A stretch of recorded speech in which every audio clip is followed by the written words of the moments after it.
Chuan, donc niveau 2. Donc on va reprendre cette deuxième partie, on ne va pas la dérouler parce que l'espace ne le permet pas forcément, mais on va donc venir se concentrer et s'attarder sur la fin de la deuxième partie. Sachant que là je vais reprendre, je vais vous montrer à quel endroit.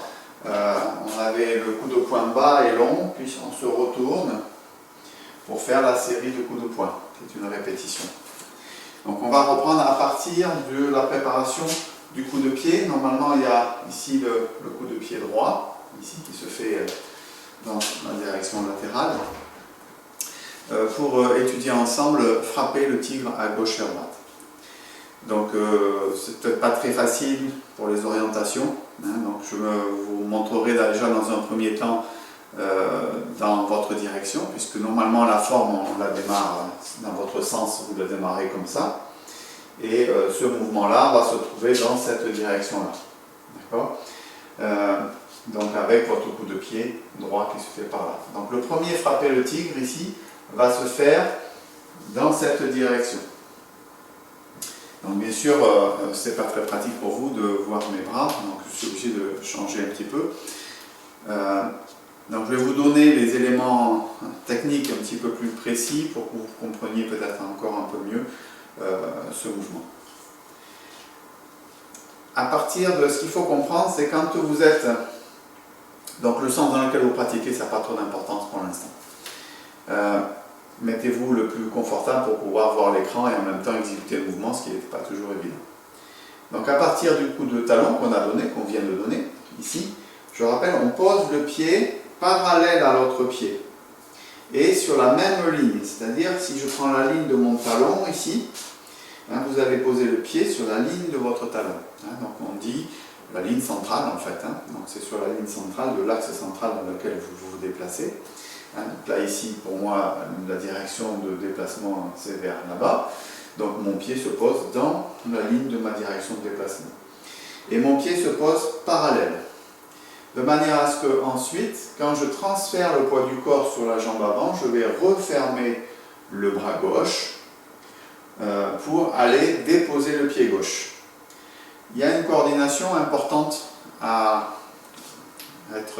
sur laquelle il faut être vigilant, puisque quand votre bras va arriver à sa destination finale, vous devez poser votre pied gauche au sol. Donc ça, c'est la coordination qui nous intéresse pour frapper le tigre, donc à gauche. Donc ici, quand je pose, je referme mon bras, c'est-à-dire ma paume de main va vriller, spiraler pour venir vers le ciel, donc progressivement. Vous voyez ce mouvement ici de rotation progressif. En même temps, le travail du poids ici va venir sur la jambe droite pour déplacer le pied gauche. Et vous voyez que quand le pied gauche se pose, c'est le moment où mon bras gauche arrive à proximité de la main droite. Voilà, donc ici. Donc premier temps, poser, transfert du poids, rotation de la main gauche, poser le pied gauche. Et à partir d'ici, on va aller chercher le mouvement de frapper le tigre. Le bras gauche descend, dans l'idée de venir parer en quelque sorte. Le bras droit suit, dans l'idée de venir saisir ou frapper. Ça dépend de l'application martiale qu'on va utiliser ici dans le mouvement. Donc le bras gauche donc, part sur le côté et la main droite, elle, vient saisir ou frapper avec le poing. Donc il va venir se diriger la paume de la main vers l'abdomen. Voilà. Donc ici, on termine à peu près face à l'estomac.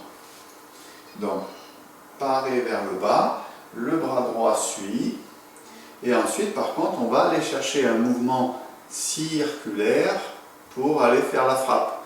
Donc, après le paré, ici, mouvement circulaire pour aller frapper au-dessus du niveau de vos yeux, hein, pour ne pas vous cacher la vision de ce qu'il y a en face. Donc, paume vers l'extérieur, au-dessus du niveau des yeux. Et donc, ici, la main droite au niveau de l'abdomen, de l'estomac. Pas trop bas non plus, mais au niveau de l'estomac. Ce qui est important, je ne sais pas si on le voit bien, peut-être pas trop dans la vidéo, ici, vous voyez, quand je suis dans ma position, d'abord je suis un peu incliné, les deux points sont bien l'un au-dessus de l'autre, comme si vous aviez un bâton.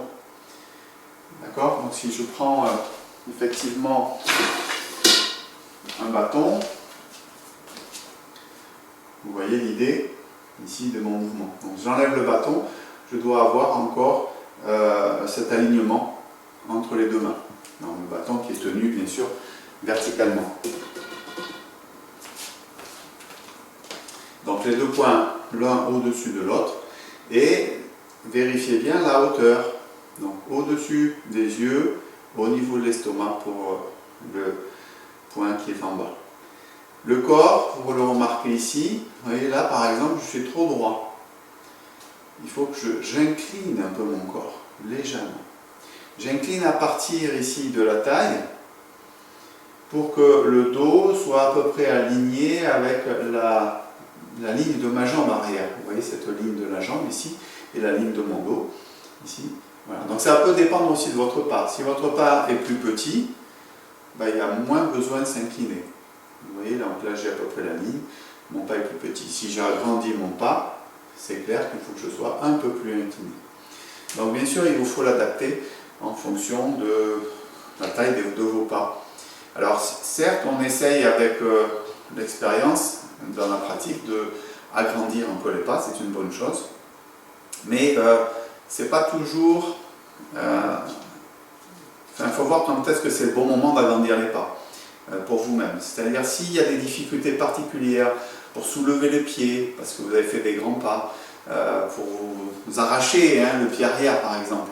Donc ça veut dire que peut-être le pas est trop grand et que c'est peut-être trop tôt, ou que ça ne correspond pas à votre physionomie tout simplement. Donc il vous faut adapter et trouver le bon compromis. Bon, maintenant, après, si les conditions sont, on va dire, correctes, essayez progressivement d'agrandir l'amplitude de vos mouvements et de vos pas, donc d'avoir des pas plus grands. Voilà pour la position finale de frapper le tigre à gauche. Donc on le voit de ce côté-là pour l'instant, on va le voir de l'autre côté. Donc je refais dans son intégralité ce mouvement, je pose le pied sur la ligne, le pied donc parallèle à l'autre pied. Quand mon poids vient sur ma jambe droite, je ferme mon bras gauche et je pose mon pied gauche. Puis, ensuite, mon bras gauche descend, le bras droit suit et je viens frapper le tigre. Ça va à peu près? Je me mets ici en position. Donc là, on ne voit pas très bien la direction de mon dos, mais je suis un peu incliné. Ça va? Donc, vous, dans votre sens de pratique, c'est par là. C'est poser le pied parallèle, refermer le bras gauche, poser pied gauche, et ensuite parer vers le bas, saisir avec main droite. Okay. Voilà. Donc ça c'est pour vous situer dans votre forme, les directions, mais en réalité c'est pas très pratique pour nous pour s'entraîner avec la vidéo et l'aspect technique informatique. Donc on va maintenant enchaîner pour le deuxième mouvement. Donc moi je vais le reprendre d'ici.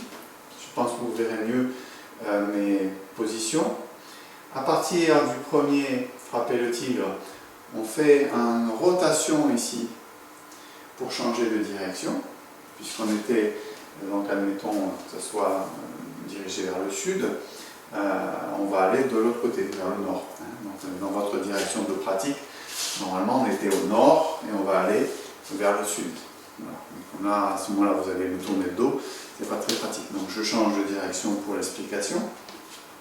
Donc à partir du premier frapper le tigre, on amène le poids sur la jambe droite pour pivoter le pied gauche et on essaie de le pivoter le plus possible, normalement jusque vers la diagonale. C'est pas toujours évident. Si c'est pas évident, c'est parfois parce que dans votre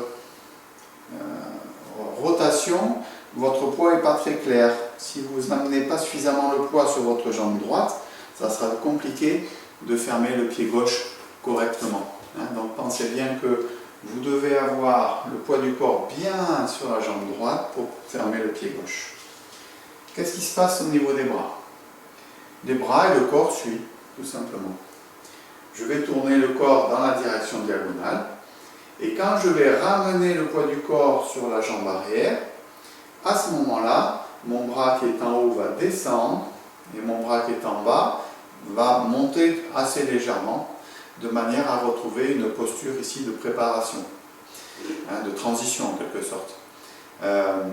En fait, c'est une position qu'on connaît puisque les doigts sont dirigés vers le milieu de l'avant-bras. Donc ici, essayez de bien fondre la poitrine, ouvrir un peu le dos et votre main qui était en haut est descendue pendant le temps de transfert de poids. Très souvent, il y a des problèmes de coordination entre le haut et le bas, notamment. Donc quand j'étais ici, il faut que le poids fonctionne en même temps que les bras. C'est un élément important. Le poids et les bras. Et ensuite, on va pouvoir ramener le pied droit, déplacer le pied droit et faire le même mouvement qu'on a déjà fait. Parer vers le bas, saisir, passer bien par le côté pour aller chercher, frapper le tigre de l'autre côté. Même chose, les deux points bien dans l'alignement, estomac pour le point du bas, au-dessus des yeux pour le point du haut. Pareil, c'est un pas de l'arc, buste légèrement incliné, vérifiez si le dos et la jambe ici sont dans le même alignement. Donc c'est une répétition, mais il y a quand même cette phase un peu de transition qui n'est pas très évidente.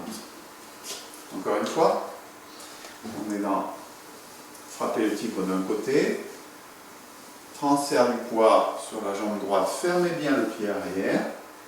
Au moment où mon poids revient sur ma jambe arrière, je descends mes bras, je ramène mon pied droit et je viens le déposer pour aller à nouveau frapper le tigre de l'autre côté.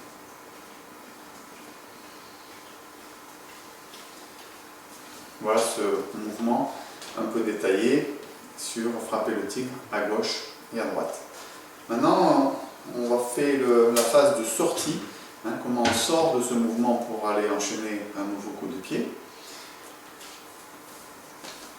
À partir de votre deuxième frapper le tigre, on va ouvrir le pied qui est à l'arrière, c'est-à-dire le pied gauche. Le pied gauche s'ouvre. Il doit s'ouvrir dans la diagonale. Donc c'est pas si évident que ça parce que vous voyez qu'on a les pieds assez ouverts et en termes d'équilibre, c'est pas toujours évident. Pour que ça soit le plus simple possible et le plus confortable possible pour l'équilibre, ce qu'il ne faut pas faire, c'est ce que je suis en train de faire là, c'est garder le poids au centre entre les deux pieds. Mon poids doit rester sur ma jambe d'appui. Si je mets mon poids trop au milieu, ici au moindre déséquilibre, on ne pourra pas rattraper. Donc c'est important de ouvrir le pied, mais en gardant le poids sur la jambe droite. Et ensuite, avec le transfert de poids, le bras gauche va venir parer. On comprend bien l'aspect un peu martial de ce mouvement. Il y a une parade avec le bras gauche, pendant que le bras droit, lui, donc on était comment, je suis en train de réfléchir, on était là, donc on ouvre le pied gauche, le bras gauche remonte, le bras gauche remonte et le bras droit descend à peu près au niveau de l'épaule. Vous voyez, cette main droite, elle est à peu près au niveau de mon épaule, alors que mon bras qui était en bas, lui, est remonté par l'intérieur pour aller faire ma parade. Voilà, donc tout ça, ça se combine ensemble avec ouverture du pied en premier, gardez le poids, ouverture du bras gauche, descente du bras droit. Quand on est ici, on va refermer le pied droit, enrouler autour du coude pour descendre et préparer ici les bras croisés. Bras croisés se fait comme dans tous les coups de pied, c'est plutôt au niveau des avant-bras, pas trop au niveau des poignets qu'il faut croiser, donc on vient croiser ici. Là, le corps à ce moment-là est ouvert dans la direction du pied, de manière à ce qu'on puisse soulever le pied arrière et aller faire un nouveau coup de talon, nouveau coup de pied. Donc là, c'est une partie, ça fait partie de la deuxième partie, hein, donc c'est techniquement la partie là, un petit peu plus difficile que la première partie. Donc peut-être parmi vous, je ne sais pas si tout le monde connaît déjà bien la première partie et une bonne partie de la deuxième partie, mais voilà, c'est pas si évident que ça, ce passage. Donc je refais la sortie de frapper le tigre, ouverture du pied gauche, parer et descendre l'autre bras, enrouler autour du coude en refermant le pied droit, venir croiser, et ensuite on va se hisser sur la jambe d'appui et déplier pour faire le coup de talon. Le coup de talon, c'est un coup de talon qui se fait tout droit, en face. D'accord ? Donc, dans votre direction de pratique normale, hein, vous êtes enfin, le dernier frapper le tigre se fait comme ça, et c'est dans ce sens-là que vous allez travailler pour aller faire le coup de talon. Ouverture du pied arrière, parer, fermez le pied droit, croisez les mains, soulevez, coup de talon. Je rappelle pour les coups de pied, on peut le faire sans être sur un pied en équilibre, c'est plus facile pour parler du travail des bras. Donc par exemple ici on a les bras croisés en ayant les poings qui sont encore fermés, c'est la particularité de ce passage, hein, puisqu'on a fait ce mouvement-là, on a ramené, on a les deux poings fermés. Et à ce moment-là, on ouvre les deux mains en allant chercher ce mouvement d'ouverture, qui doit être un mouvement d'ouverture équilibré. Ce que je veux dire équilibré, ça veut dire que, par exemple, très souvent, on a un peu tendance, hein, vous voyez, je pense bien comme il faut, sur la vidéo, à ne pas déployer suffisamment le bras arrière. Donc, essayez d'équilibrer pour que vous voyez, l'écartement des bras soit symétrique. Il ne faut pas que les bras soient tendus, ça c'est trop. Il ne faut pas que les bras soient trop fléchis. Donc il faut les déployer. Plus tard, pour ceux qui travailleront les armes dans notre école, vous verrez qu'on vient chercher parfois des frappes. Hein, donc ça veut dire que la main qui est devant est dans la direction du pied, hein, dans le sabre par exemple. On retrouve ça. Donc il faut aller, pour aller chercher le pied, hein, il faut aller tendre le bras, hein, sinon on va frapper sur le genou. Donc normalement on est censé frapper sur la pointe du pied ou le dessus du pied. Donc les bras montent légèrement et s'ouvrent latéralement avec les mains redressées vers le ciel. C'est-à-dire les doigts sont redressés, les poignets sont fléchis. Donc ça c'est pour l'ensemble des coups de pied, c'est ce que vous avez à retenir. Hein, mais vérifiez si votre bras arrière, c'est-à-dire celui qui ne correspond pas à la jambe qui frappe, hein, là si c'est cette jambe-là, si ce bras arrière c'est celui-là, hein, s'il est bien suffisamment déployé. Voilà, donc c'est bien dans les salles parfois, quand on a des miroirs, hein, pour s'auto-corriger, ça permet de voir un petit peu justement, hein, parce qu'on n'a pas toujours cette perception de l'ouverture, de l'équilibre qui se crée par le mouvement des deux bras. Voilà pour donc le coup de pied qui suit frapper le tigre. Donc on va refaire la séquence entière. Donc la première séquence, je vais la prendre du coup, je vais me mettre face à vous. Donc c'est le dernier coup de pied. Donc on fait frapper le tigre donc à gauche, rotation, descendre les bras, poser le pied, frapper le tigre à droite, juste incliner légèrement, ouvrir le pied arrière, parer, enrouler, soulever, coup de talon droit. Voilà. À partir d'ici, on a un mouvement qui est un peu délicat dans le sens où il va travailler sur l'équilibre. On va faire une rotation, donc normalement on est censé avoir le pied d'appui à 45 degrés. On va faire une rotation d'un huitième de tour. Ça veut dire quoi un huitième de tour? C'est-à-dire que là, si mon pied est dans cette direction, c'est-à-dire, c'est compliqué hein, avec la vidéo, hein, mais en tout cas, c'est pas un quart de tour, c'est la moitié moins qu'un quart de tour. Donc imaginez un cercle, hein, vous partagez votre cercle en 4 parties, hein, et bien c'est donc un huitième. Voilà. Et cette rotation d'un huitième, donc assez peu importante, se fait à partir du talon, donc sur la jambe d'appui. Donc c'est une rotation un petit peu. D'accord? Et pendant ce temps-là, qu'est-ce qui se passe sur la partie haute? Vous allez refermer les bras pour tourner les paumes des mains vers le ciel en gardant la largeur de vos épaules. Vous voyez un petit peu là, ici on le voit, hein, mes mains sont à peu près dans le prolongement de mes épaules. Il ne faut pas que j'écarte. Et pas que je serre non plus d'ailleurs. Comment on fait ça? Quand les bras sont dans la forme du coup de pied, on ramène et on tourne. Je le fais sans déséquilibre, comme ça, ça me permet de voir un petit peu. Là, je suis dans mon coup de pied, je tourne mon pied sur mon pied et je vais positionner paume des mains vers le ciel. Je le fais avec le bas du corps. Voilà. Il se peut qu'à l'arrivée, ça soit un peu chancelant.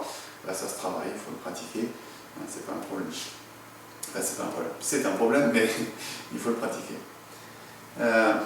Donc, on se retrouve dans cette position-là. Donc, je ne vais pas trop insister sur cette petite rotation. Ça sera peut-être plus facile de le voir en présentiel ou en stage. Peut-être savoir qu'il faut essayer de bien sentir sa verticalité, c'est-à-dire sentir la tête est suspendue et le sacrum est relâché. C'est-à-dire quand on est sur un pied, on relâche un peu le bas du dos, ici. Le fait de relâcher le bas du dos va normalement m'aider à conserver l'équilibre. Donc avec la rotation, je tourne mes paumes des mains. Et là, ce qui m'intéresse, c'est ce qui va suivre. Quand je pose mon pied, je viens chercher mes mains qui descendent en même temps pour venir au niveau des hanches. Alors déjà, première chose, on essaye de faire en sorte que ça soit coordonné. Mes mains descendent, mon pied se pose.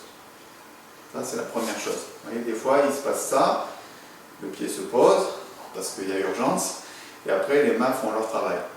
On essaye d'avoir une coordination entre le haut et le bas. C'est ce que j'avais expliqué dans d'autres cours là, cette semaine en présentiel. Quand on commence à avoir un peu d'expérience, comme c'est votre cas pour la plupart, il faut bien aller chercher, comment dire, la coordination au bas est un facteur de progrès vraiment important pour votre pratique. Donc, il faut vraiment essayer de bien regarder comment ça fonctionne, les coordinations. Donc là, la jambe vient se poser, les mains descendent. Peut-être une petite aparté aussi, mon pied, je ne le pose pas en face de la position où il se trouve. Puisque là, je suis sur un pied, il faut que j'écarte mon pas. La position finale, ça n'est peut-être pas flagrant ici en vidéo, mais c'est le pas de l'arc. Ça veut dire que vous devez être à la fin de votre mouvement, avoir votre écart de la petite rivière qu'on appelle entre les deux pieds. Donc quand vous allez reposer votre pied, vous ne le reposez pas en face. Sinon vous êtes soit croisé, soit en déséquilibre, soit sur la ligne. Donc vous essayez de descendre en ouvrant votre pas. Et ensuite, vos mains vont se retrouver au niveau des hanches. Je vous fais voir le mouvement des mains d'abord, donc je m'approche un petit peu pour que vous puissiez mieux voir ce qui va se passer. Donc les mains étaient ici, descendent, passent au niveau des hanches, paume vers le ciel, puis je tourne en fermant mes poings. À l'arrivée, ici, mon poing est paume vers le sol et ils sont prêts à partir pour aller frapper les oreilles de l'adversaire, qui est un mouvement circulaire qui part du bas vers le haut, vers les oreilles. Donc, vous devez arriver au final à peu près la largeur de votre tête au niveau de vos oreilles. Ça c'est pour la position des bras. Donc je remonte un peu ce travail des bras. Ici les mains descendent, viennent chercher les hanches. Rotation, enroulement des coudes et frapper les oreilles de l'adversaire. Il y a vraiment une petite astuce entre guillemets pour éviter de lever les coudes et lever les épaules. Vous voyez, il faut éviter ça. Vous voyez mes épaules qui montent. Ici c'est pour ça que les mains restent là. Je tourne. Vous voyez qu'il n'y a pas d'action de mes coudes qui montent, hein, ni de mes épaules. Donc il faut essayer de faire attention que pour fermer les poings, pour passer des mains vers le ciel aux paumes vers la terre, ici, c'est essentiellement un travail qui se fait au niveau des poignets et aussi au niveau des coudes, mais un peu comme on fait quand on fait la fermeture, vous savez, ici cette idée de tourner autour du coude. Alors c'est pas aussi flagrant ici que ça, mais ici il y a cette idée-là. Il y a un petit mouvement qui se fait à partir du coude. Et ça c'est en général pas toujours très bien compris sur ce mouvement. Donc je remonte, on est ici. On pose le pied en écartant un peu pour avoir son équilibre. On vient au niveau des hanches, on tourne, on forme les poings. Et ensuite, on peut transférer le poids directement pour aller frapper les oreilles de l'adversaire. Quand je suis de face, vous l'avez dans ce sens-là. Si je me mets un peu de côté, pour que vous puissiez mieux voir l'inclinaison, donc à la fois mon pas et l'inclinaison de mon corps, comme dans tous les pas de l'arc. Voilà, encore une fois. Donc on était là, on vient chercher, on pose le pied, on tourne, on transfère, on frappe. Voilà, sur ce passage, donc frapper les oreilles de l'adversaire. Donc là on a frappé le tigre à gauche et à droite, frapper les oreilles, enfin coup de talon entre les deux, et frapper les oreilles de l'adversaire. Donc là on est sur la fin de la deuxième partie, hein, qui est en train de se terminer. Donc il va y avoir encore un mouvement un petit peu délicat, puisqu'il va nécessiter une rotation sur un pied. Et donc c'est toute la difficulté aussi de cette deuxième partie qu'on retrouve surtout dans la 2 et pas tellement, un peu moins déjà dans la troisième partie. Alors comment faire cette rotation? Alors une fois qu'on a fait frapper les oreilles, il va se passer quoi? Il va se passer un nouveau coup de pied. C'est-à-dire les bras vont descendre en arc de cercle par les côtés, en enroulant toujours pareil autour de mes coudes pour ne pas lever les épaules. Et je vais venir croiser et ouvrir les mains en remontant. Et quand je prépare à ouvrir les mains, je monte sur ma jambe droite pour soulever mon pied gauche. Donc on va retrouver un coup de talon, mais cette fois coup de talon gauche. Donc je me mets dans ce sens-là. Ouvrir en descendant. Enrouler. Les poings sont toujours fermés pour l'instant. Quand mes mains montent, je monte sur ma jambe d'appui, j'ouvre mes mains. Et à ce moment-là, je peux démarrer mon coup de talon, qui est l'avant-dernier coup de talon de la forme. Encore une fois.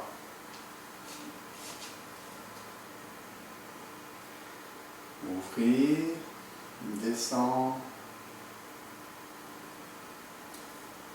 Soulever, coup de talon. Vérifiez votre bras arrière, s'il est bien déployé, s'il n'est pas resté un peu comme ça. Hein. Vous pouvez reposer un pied le cas échéant, si c'est un peu sensible. Voilà. Les coups de pied, ce n'est pas nécessaire de les monter très haut. Il vaut mieux un joli coup de pied qui va être bas, mais qui est assez déployé. C'est-à-dire que si on voit que la jambe est trop fléchie, et un coup de pied par exemple comme ça, c'est pas très satisfaisant. Il vaut mieux un coup de pied un peu plus bas, mais qui serait plus déployé. Alors en réalité, il n'est pas complètement tendu. mais il est plus près d'être tendu que d'être fléchi. D'accord? Donc il faut trouver le bon juste milieu. Il y a quand même de l'extension, c'est quand même un coup de pied, hein, donc ça veut dire qu'il y a quand même un aspect martial, hein, donc on est censé pousser ou frapper dans quelque chose. Donc même si c'est pas nous la vocation qu'on peut avoir c'est pas notre motivation principale de pratiquer les arts martiaux, mais ça fait quand même partie de l'histoire et de la pratique du tai chi. Donc il faut qu'il y ait quand même une certaine cohérence par rapport à ce système. Donc il faut que le bras soit déployé parce qu'il le repousse, hein, et que la jambe aussi se déploie suffisamment. Voilà, quitte à être relativement basse, ça ne me gêne pas. Après, quand on est plus à l'aise avec ses équilibres, quand on progresse, hein, on peut parfois être plus à l'aise pour commencer à monter petit à petit. Voilà. Mais ce n'est pas vraiment un objectif principal. Voilà. C'est sûr que c'est un peu plus joli quand on voit les jambes qui montent au haut, etc. Hein, moi je ne monte pas très haut, hein, honnêtement. Hein. J'ai vu des personnes qui montent au niveau de la tête, c'est assez impressionnant. Mais voilà, ce n'est pas l'objectif. Moi, mes hanches ne le permettent pas. Donc ici, on déplie et on ramène. Donc ça c'est pour ce coup de pied qui suit frapper les oreilles de l'adversaire. Je me remets dans la direction de ma pratiquée tout à l'heure. Donc je descends par les côtés, j'enroule, je soulève. N'oubliez pas que c'est votre bras gauche qui doit être à l'extérieur parce que vous frappez du pied gauche. Et ensuite, vous déployez votre pied gauche et vos bras. Ok. Alors là, je vais vous le montrer. Je ne sais pas dans quelle mesure on va pouvoir le pratiquer ensemble parce que c'est un peu compliqué pour les directions. Mais je vous en parle quand même. Une fois qu'on a fait ce coup de pied, ici, on va ramener la jambe qui a frappé derrière. Vous voyez, je ne la pose pas pour l'instant, je l'envoie derrière. Et en même temps, ma main gauche va se tourner paume vers le ciel. Donc c'est deux choses qui se font en simultané. Ici. Côté droit, ma main droite, il ne se passe rien de spécial. Et ensuite, on va aller chercher un mouvement de rotation pour faire une rotation à 360 degrés. C'est-à-dire, j'étais dans cette direction-là. Après la rotation, je dois me retrouver dans la même direction. Donc, c'est pas facile. On va parler un petit peu comment on peut améliorer ça au niveau de la rotation.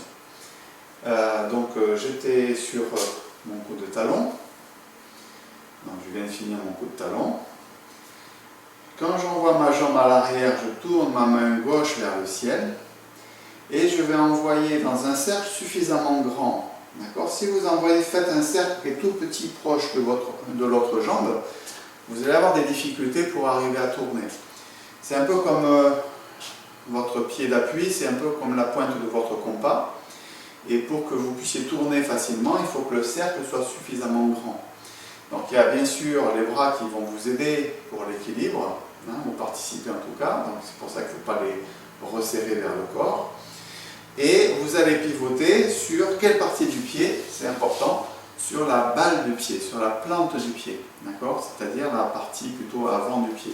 Donc on ne tourne pas sur le talon, on tourne sur la partie qui est en relation avec ce qu'on appelle la source jaillissante, que vous connaissez, avec le premier point de l'énergie des reins, hein, de l'organe, de méridien des reins, qui se trouve, on va dire,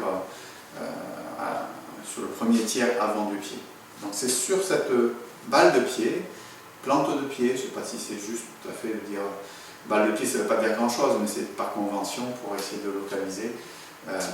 Donc on dit la source jaillissante, c'est ce que dit Maître Yang quand il enseigne. Il dit le pivot, la rotation se fait sur la source jaillissante. Donc c'est difficile anatomiquement de le définir. Ok, donc on envoie la jambe derrière. On vient chercher un grand cercle et au départ, ne bougez pas les bras.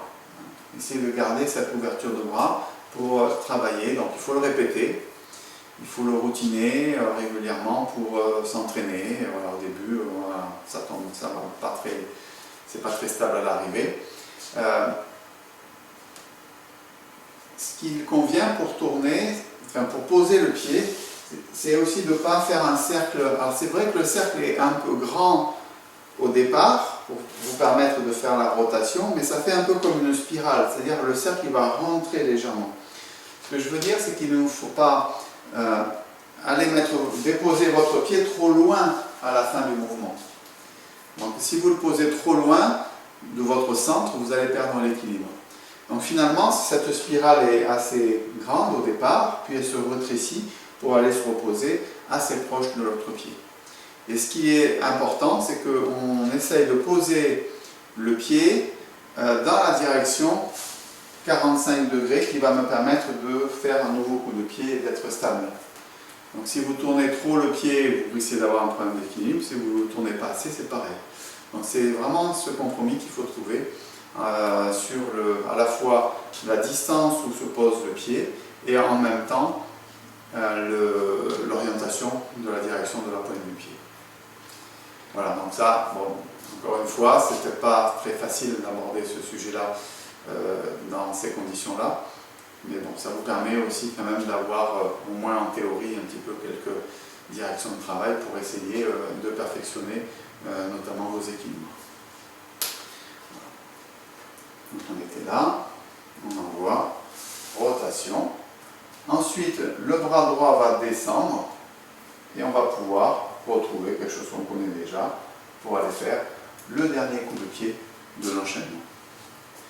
Donc il n'y a pas de choses très nouvelles, hein. On s'est retourné comme ça, le bras droit descend pour venir croiser les bras simplement et aller faire à nouveau un coup de pied comme d'habitude. Donc c'est pas très nouveau. Donc la fin, on ne va pas l'aborder aujourd'hui, mais c'est aussi quelque chose qui est connu pour cette fin de deuxième partie qui rejoint la fin de la première partie. Enfin, c'est quelque chose qui est assez classique. La fin de toutes les parties, en fait, les trois parties finissent à peu près de la même manière. Voilà, donc on refait une fois ensemble l'intégralité. Donc à partir, alors je cherche dans quelle direction pour le coup on va le faire. Je vais prendre votre direction de pratique, enfin, votre direction théorique de pratique. Donc posez, frappez le tibre.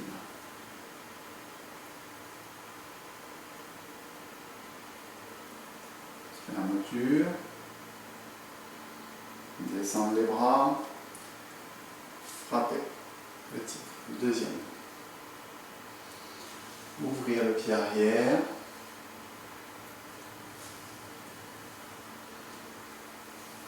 Soulever. Coup de talon. La petite rotation. Huitième de tour. Descendre. Frapper les oreilles de l'adversaire.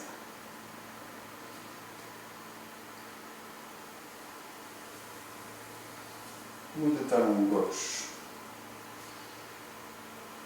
Rotation main gauche vers le haut. Rotation 360 degrés. Puis à nouveau. Coup de talon droit.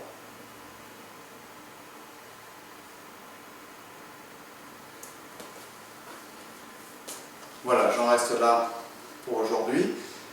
C'est un passage, il y a quand même beaucoup de travail dessus. Donc je vais clôturer la classe ce matin comme ça. Donc je vais vous remercier.